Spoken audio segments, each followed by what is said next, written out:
ಬೆಂಗಳೂರು ಫಸ್ಟ್ಗೆ ಸ್ವಾಗತ. ನಾನು ಭಾವನಾ. ಈಗ ಹೆಡ್ಲೈನ್ಸ್. ವೇಶ್ಯಾವಾಟಿಕೆ ಅಡ್ಡೆ ಮೇಲೆ ಪೊಲೀಸರ ದಾಳಿ. ಲಾಡ್ಜ್ನಲ್ಲಿದ್ದ ಯುವತಿಯರು ಗಲಿಬಿಲಿ. 8 ಮಂದಿ ಹುಡುಗಿಯರ ಬಂಧನ. ರೋಡಲ್ಲಿ ಹುಡುಗಿಯರಿಗೆ ಕೀಟಲೆ. ಪ್ರಶ್ನಿಸಿದವನ ಮೇಲೆಯೇ ಹಲ್ಲೆ. ಫೇಸ್ಬುಕ್ನಲ್ಲಿನ ಫೋಟೋ ನೋಡಿ ಖಾಕಿ ಬೀಸಿತು ಬಲೆ.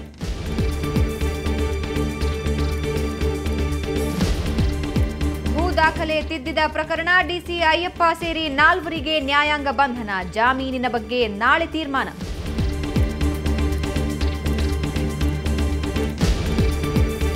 ಅಕ್ರಮವಾಗಿ ಗಳಿಸಿದ್ರು ಕೋಟಿ. ಭ್ರಷ್ಟರಿಗೆ ಲೋಕಾಯುಕ್ತ ಪೊಲೀಸ್ ಬೀಸಿದ್ರು ಚಾಟಿ. ಬೆಳ್ಳಂ ಬೆಳಗ್ಗೆಯೇ ಭ್ರಷ್ಟರಿಗೆ ಶಾಕ್ ಮೇಲೆ ಶಾಕ್.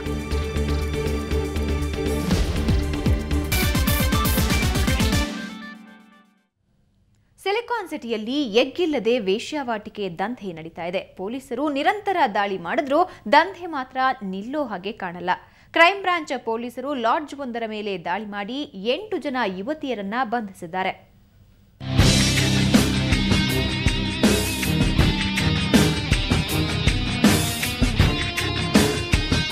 ಇವರೆಲ್ಲ ಬಿವಿಕೆ ಅಯ್ಯಂಗಾರ್ ರಸ್ತೆಯ ಜಿಎನ್ಎಸ್ ಲಾಡ್ಜ್ನಲ್ಲಿ ಪೊಲೀಸರ ಕೈಗೆ ಸಿಕ್ಕಿಬಿದ್ದ ಮಾನಿನಿಯರು.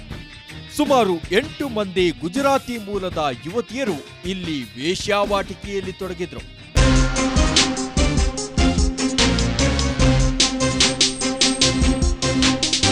ಗಣೇಶ್ ಅನ್ನೋರು ಈ ಲಾಡ್ಜ್ನ ಓನರ್. ಇಲ್ಲಿ ವೇಶ್ಯಾವಾಟಿಕೆ ನಡೀತಿದೆ ಅನ್ನೋ ಮಾಹಿತಿ ಪಡೆದು ಪೊಲೀಸರು ದಿಢೀರ್ ದಾಳಿ ನಡೆಸಿದ್ರು. ಆಗ ಲಾಡ್ಜ್ನಲ್ಲಿದ್ದ 3 ಯುವಕರು ಹುಡುಗಿಯರನ್ನ ಬಿಟ್ಟು ಎಸ್ಕೇಪ್ ಆಗಿದ್ದಾರೆ.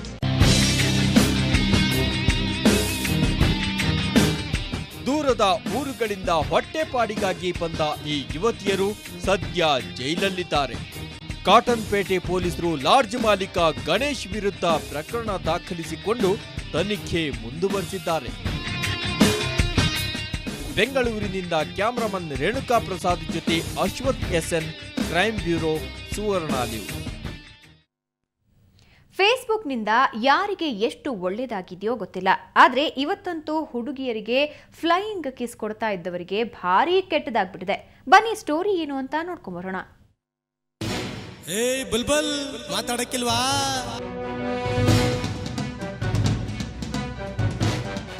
ಈ ಫೋಟೋದಲ್ಲಿರೋ ಇವರು ರಂಜಿತ್ ಕುಮಾರ್ ಮತ್ತು ಲೋಹಿತ್ ಕುಮಾರ್. ಫೇಸ್ಬುಕ್ನಲ್ಲಿ ಇವರ ಫೋಟೋ ನೋಡಿದವರೆಲ್ಲ ಮಂಗಳಾರತಿ ಎತ್ತಿದ್ರು. ಛೀ ಥೂ ಅಂತ ಕಾಮೆಂಟ್ ಮಾಡಿದ್ರು. ಆದ್ರೆ ಪೊಲೀಸರು ಮಾತ್ರ ಸುಮ್ಮನೆ ಇದ್ರು. ಕೊನೆಗೆ ರಾಜ್ಯಸಭಾ ಸಂಸದ ರಾಜೀವ್ ಚಂದ್ರಶೇಖರ್ ಇವರ ವಿರುದ್ಧ ನಿರ್ದಾಕ್ಷಿಣ್ಯ ಕ್ರಮ ಕೈಗೊಳ್ಳಿ, ಇವರಿಬ್ಬರಿಗೂ ತಕ್ಕ ಪಾಠ ಕಲಿಸಬೇಕೆಂದು ಒತ್ತಾಯಿಸಿದ್ರು. ಆಗ ಎಚ್ಚೆತ್ತುಕೊಂಡ ಪೊಲೀಸರು ಕೊನೆಗೂ ಇವರ ವಿರುದ್ಧ ಕ್ರಮ ಕೈಗೊಂಡಿದ್ದಾರೆ. ಬುಲ್ಬುಲ್ ಮಾತಾಡಕ್ಕಿಲ್ವಾ?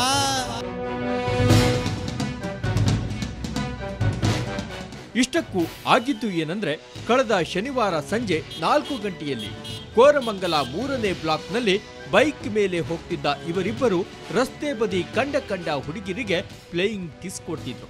ಅದನ್ನ ಪ್ರಶ್ನಿಸಿದ ಅಕ್ಷಯ್ ಅನ್ನೋರನ್ನ ಅವಾಚ್ಯ ಶಬ್ದಗಳಿಂದ ನಿಂದಿಸಿ ಅಶ್ಲೀಲ ಸನ್ನೆ ಮಾಡಿದ್ರು. ಕೂಡಲೇ ಅಕ್ಷಯ್ ಮೊಬೈಲ್ನಲ್ಲಿ ಅವರಿಬ್ಬರ ಫೋಟೋ ತೆಗೆದು ಗಾಡಿ ನಂಬರ್ ಸಮೇತ ಫೇಸ್ಬುಕ್ಗೆ ಅಪ್ಲೋಡ್ ಮಾಡಿದ್ರು. Koramangala 3rd block residency hatra 2 boys on bike were there. The hudgi was right behind and we were walking. Adu flying case hakide adu ladki hatra turned around photograph nam tagidni amele Facebook hatra upload madidvi. Adu viral agide. 24 hours Bangalore public, Rajiv Chandrasekhar's team, Bangalore police, Bangalore traffic police full support madide. He was presented in front of the police. We spoke to them. Their corrective action is taking place legally. ಫೇಸ್ಬುಕ್ನಿಂದ ಇಂತಹ ಕಿಡಿಗೇಡಿಗಳಿಗೂ ಪಾಠ ಕಲಿಸಬಹುದು. ಇದನ್ನ ಇಂಥದ್ದಕ್ಕೂ ಬಳಸಿಕೊಳ್ಳುವುದು ಒಳ್ಳೆಯದು ಅಂತ ಕೆಲವರು ಸಲಹೆ ಕೊಟ್ಟರು. Facebook ಒಂದು ಚಾನೆಲ್, ನಾವೆಲ್ಲ ಒಳ್ಳೆ ಕೆಲಸವನ್ನು ಮಾಡ್ಬೋದು, ಅದರಲ್ಲಿ ಕೆಟ್ಟದನ್ನು ಮಾಡ್ಬೋದು. ಇದೊಂದು ಎಕ್ಸಾಂಪಲ್, ಒಳ್ಳೆ ಎಕ್ಸಾಂಪಲ್. ಸೋಷಿಯಲ್ ಮೀಡಿಯಾ ಯೂಸ್ ಮಾಡಿದರೆ ಜಾಸ್ತಿ ಬ್ಯಾಂಗ್ಳೂರ್ಗೂ ಅದು ಚೆನ್ನಾಗಿರುತ್ತೆ. ಒಟ್ನಲ್ಲಿ ಸಿಲಿಕಾನ್ ಸಿಟಿಯಲ್ಲಿ ರಂಜಿತ್ ಕುಮಾರ್ ಮತ್ತು ಲೋಹಿತ್ ಕುಮಾರ್ ಅಂಥವರು ಲಕ್ಷಾಂತರ ಮಂದಿ ಇದ್ದಾರೆ. ಅಂಥವರು ಕೂಡಲೇ ಎಚ್ಚೆತ್ತುಕೊಂಡ್ರೆ ಒಳ್ಳೆಯದು. ಇಲ್ಲವಾದ್ರೆ ನಿಮ್ಮಗಳ ಮಾನ ಹರಾಜು ಆಗುವುದು ಗ್ಯಾರಂಟಿ. ಬೆಂಗಳೂರಿನಿಂದ ಕ್ಯಾಮರಾಮನ್ ಅನಿಲ್ ಜೊತೆ ಅಶ್ವಥ್ SN, ಕ್ರೈಮ್ ಬ್ಯೂರೋ, ಸುವರ್ಣ ನ್ಯೂಸ್.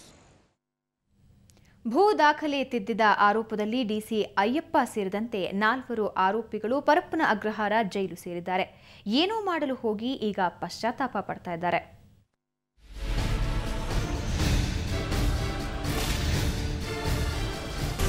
ಯಲಹಂಕದ ಮಾದಪ್ಪನಹಳ್ಳಿಯ 32 ಎಕರೆ ಸರ್ಕಾರಿ ಜಮೀನಿನ ಭೂ ದಾಖಲೆ ತಿದ್ದಿದ ಆರೋಪದಡಿ ಡಿಸಿ ಅಯ್ಯಪ್ಪ ಸೇರಿದಂತೆ 4 ಆರೋಪಿಗಳು ಪರಪ್ಪನ ಅಗ್ರಹಾರದ ಜೈಲು ಪಾಲಾಗಿದ್ದಾರೆ. ಇವತ್ತು ಈ ಬಗ್ಗೆ ವಿಚಾರಣೆ ನಡೆಸಿದ ಲೋಕಾಯುಕ್ತ ಕೋರ್ಟ್ ನಾಳೆವರೆಗೂ ನ್ಯಾಯಾಂಗ ಬಂಧನಕ್ಕೆ ಒಪ್ಪಿಸಿತು. 24 ಗಂಟೆಗಳ ಪೊಲೀಸ್ ಕಸ್ಟಡಿ ನಂತರ ಅಯ್ಯಪ್ಪ ಮತ್ತು ಅವರ ಸಹವರ್ತಿಗಳನ್ನು ನ್ಯಾಯಾಲಯದಲ್ಲಿ ಹಾಜರುಪಡಿಸಿದ್ದಾರೆ ಮತ್ತು ಅವರ ಪರವಾಗಿ ಬೇಲ್ ಅಪ್ಲಿಕೇಶನ್ ಮೂವ್ ಮಾಡಿದ್ದಾರೆ. ನಾವು ಸರ್ಕಾರದ ಪರವಾಗಿ ಅಬ್ಜೆಕ್ಷನ್ ಹಾಕಬೇಕು ಅಂತೇಳಿ ನಾಳೆವರೆಗೆ ಟೈಮ್ ಕೇಳಿದ್ದೇವೆ. ನಿನ್ನೆ ಒಂದು ದಿನದ ಮಟ್ಟಿಗೆ ಲೋಕ ಪೊಲೀಸ್ ಕಸ್ಟಡಿಗೆ ನೀಡಿದ್ದ ಕೋರ್ಟ್ ಇವತ್ತು ವಿಚಾರಣೆಗೆ ಬಂದಾಗ ಪೊಲೀಸರು ಕಿರುಕುಳ ನೀಡಿದ್ರ ಅಂತ ಆರೋಪಿಗಳನ್ನ ಪ್ರಶ್ನೆ ಮಾಡಿದ್ರು.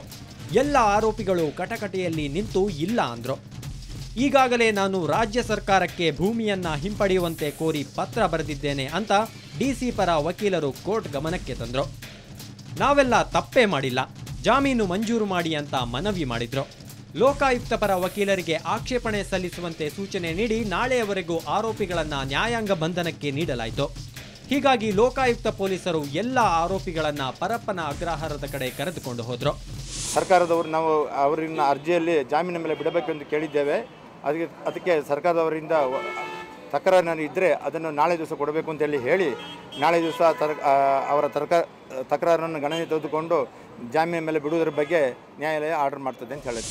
ಒಟ್ಟಿನಲ್ಲಿ ಎಡವಟ್ಟು ಮಾಡಿದ ಸರ್ಕಾರಿ ಅಧಿಕಾರಿಗಳನ್ನ ನಾಳೆಯವರೆಗೆ ನ್ಯಾಯಾಂಗ ಬಂಧನಕ್ಕೆ ಒಪ್ಪಿಸಿ ನಿದ್ದೆ ಬರದಂತೆ ಮಾಡಿದ್ದಾರೆ. ನಾಳೆ ಏನಾಗುತ್ತೆ ಅನ್ನೋದನ್ನ ಕಾದು ನೋಡಬೇಕು. ಕ್ಯಾಮ್ರಾಮನ್ ಮೂರ್ತಿ ಜೊತೆ ಮಾರುತಿ ಪಾವಗಡ, ಸುವರ್ಣ ನ್ಯೂಸ್. ಭ್ರಷ್ಟ ಅಧಿಕಾರಿಗಳಿಗೆ ಲೋಕಾಯುಕ್ತ ಪೊಲೀಸರು ಶಾಕ್ ನೀಡಿದ್ದಾರೆ. ಆದಾಯಕ್ಕಿಂತ ಹೆಚ್ಚಿನ ಆಸ್ತಿ ಹೊಂದಿದ್ದ 4 ಅಧಿಕಾರಿಗಳ ನಿವಾಸದ ಮೇಲೆ ದಾಳಿ ನಡೆಸಿದ ಪೊಲೀಸರು ಅಕ್ರಮ ಸಂಪತ್ತಿನ ಗಣಿಯನ್ನೇ ಪತ್ತೆ ಹಚ್ಚಿದ್ದಾರೆ.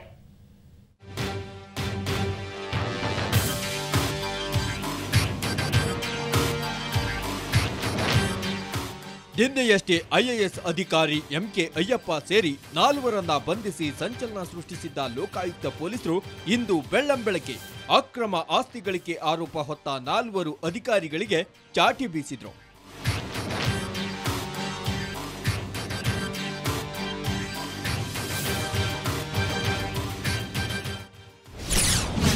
ಸಹಕಾರ ಸಂಘ ಇಲಾಖೆಯಲ್ಲಿ ಹೆಚ್ಚುವರಿ ರಿಜಿಸ್ಟ್ರಾರ್ ಆಗಿರುವ CS ವೀರೇಶ್ ನಿವಾಸದ ಮೇಲೆ ಲೋಕಾಯುಕ್ತ ಪೊಲೀಸರು ದಾಳಿ ನಡೆಸಿದ್ರು.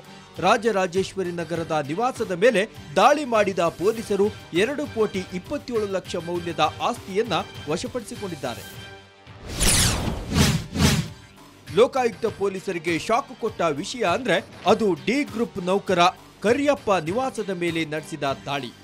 ಪುಟ್ಟೇನಹಳ್ಳಿಯಲ್ಲಿರುವ ಕರಿಯಪ್ಪ ನಿವಾಸಕ್ಕೆ ಲಗ್ಗೆ ಇಟ್ಟ ಪೊಲೀಸರಿಗೆ ಸಿಕ್ಕಿದ್ದು ಎಷ್ಟು ಗೊತ್ತಾ? ಬರೋಬ್ಬರಿ 2,44,00,000 ರೂಪಾಯಿ ಮೌಲ್ಯದ ಆಸ್ತಿ. ಇನ್ನು Puttenahalli BBMP bill collector Krishna Lokayukta ದಾಳಿಗೊಳಗಾದ ಮತ್ತೊಬ್ಬ ಅಧಿಕಾರಿ.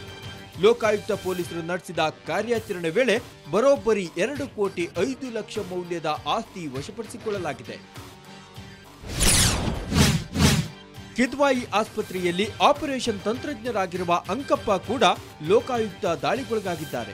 ನಾಗರಭಾವಿಯ ಅಂಕಪ್ಪ ನಿವಾಸದ ಮೇಲೆ ದಾಳಿ ಮಾಡಿದ ಲೋಕಾಯುಕ್ತ ಪೊಲೀಸರು 1,04,00,000 ಮೌಲ್ಯದ ಆಸ್ತಿ ಪತ್ತೆ ಹಚ್ಚಿದ್ದಾರೆ.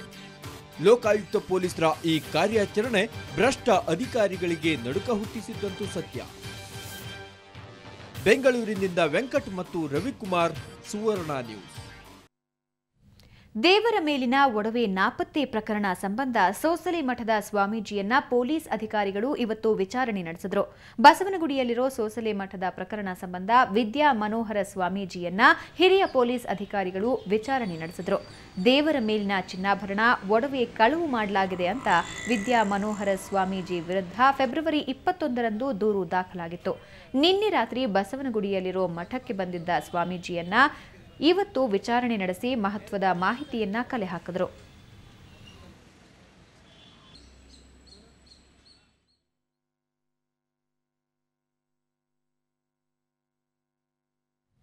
ಈಗ ಬ್ರೇಕ್ ನಂತರ ಬೆಂಗಳೂರು ಫಸ್ಟ್ ಮುಂದುವರಿಯುತ್ತೆ.